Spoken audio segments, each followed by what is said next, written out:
오늘 엔터주 얘기를 해주시려는군요. 네. 아미로써. 네. 아미로써.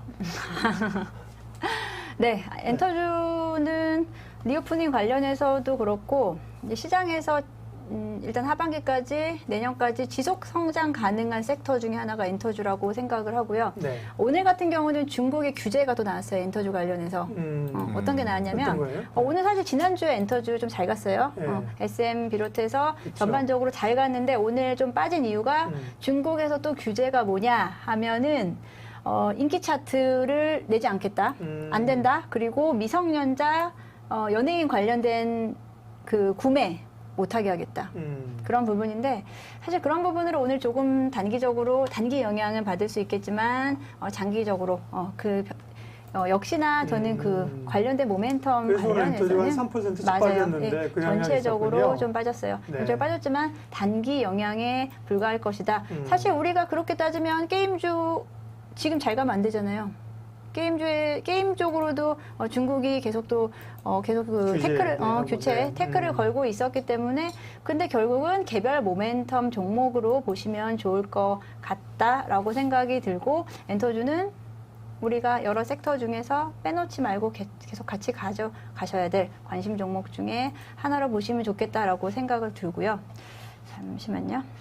카카오엔터가 안테나를 보니까 인수했군요. 안테나 뭔지 아세요? 알죠. 아시죠? 네. 네. 카카오가 유희열 씨가 하는 게 안테나. 유희열 씨가 중요한 게 아니에요. 네. 유재석이 맞아요. 있다는 거잖아요. 네. 어쨌든 간에 네. 유희열 씨가 안테나 만들어가지고 이렇게 열심히 했는데 결국은 저도 기사를 오늘 재밌죠? 주셔가지고 네. 며칠 전부터 다시 한번 하겠는데 카카오가 정말 이 네.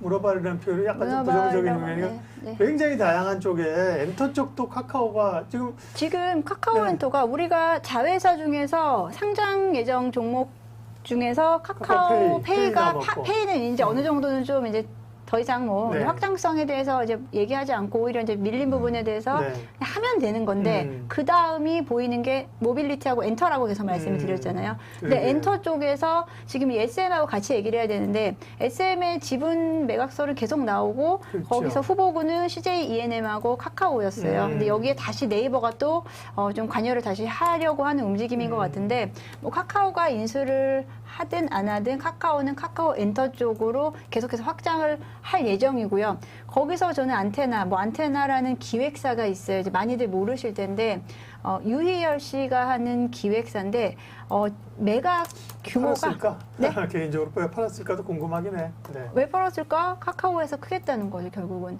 매각 100%가 100억 정도가 안 되는 정말 작은 규모의 기획사인데 여기에 유재석 씨가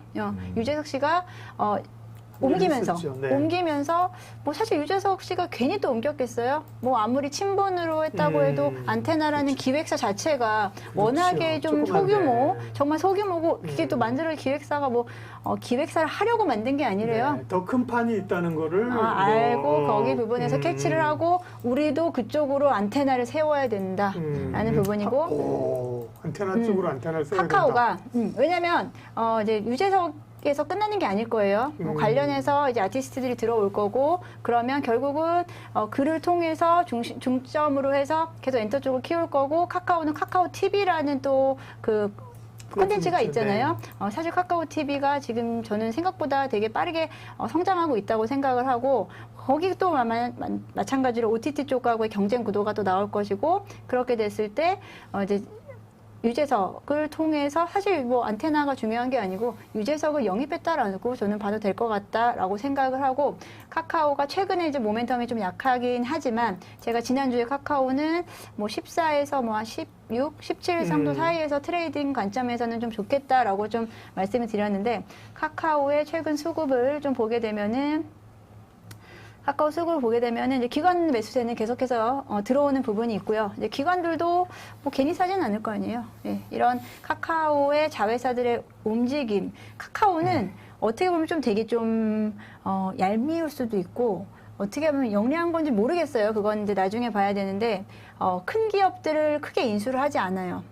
작은 기업을 데려다가 적은 금액에 인수를 해서 그쪽에서 이제 발판만 삼는 거예요. 왜냐하면 카카오페이가 증권을 인수했잖아요. 근데 정말 그 가장 밑단에 있는 증권사 바로투자증권 인수해서 라이센스만 갖는 거예요. 라이센스를 쉽게 얻는 거예요. 그 힘든 과정을 라이센스를 통해서 그 힘든 뭐 몇 년에 걸친 과정을 안 하겠다는 거예요. 비용 절감을 해서 인수만 하고 카카오 엔터가 안테나를 인수한 것도 좀 빠르게 좀 엔터 쪽에서의 확장세를 준비하기 위한 발판이지 않을까라고 생각을 하면서 외국인과 기관의 최근에 매수세가 없다가 다시 좀 들어오는 부분에서 짧은 구간 카카오 좀 관심 가져보셔도 좋을 것 같다라고 생각이 드는데요. 그럼 이제 엔터주 얘기 오늘 쭉 하신 거에 어쨌든 뭐 하나는 아니지만 관심 종목이 카카오로 귀결되는 거예요? 카카오하고 SM은 매각 이슈 있기 때문에 계속 한 번씩은 움직일 수 있고, 뭐 SM 같은 경우는 뭐 이 한 분기 실적 뭐 문제 없고, 뭐 지금 뭐 중국의 규제, 단기적 영향 오히려 빠질 때 SM은 사두는 게 낫지 않을까라고 생각을 하는 바입니다. 네.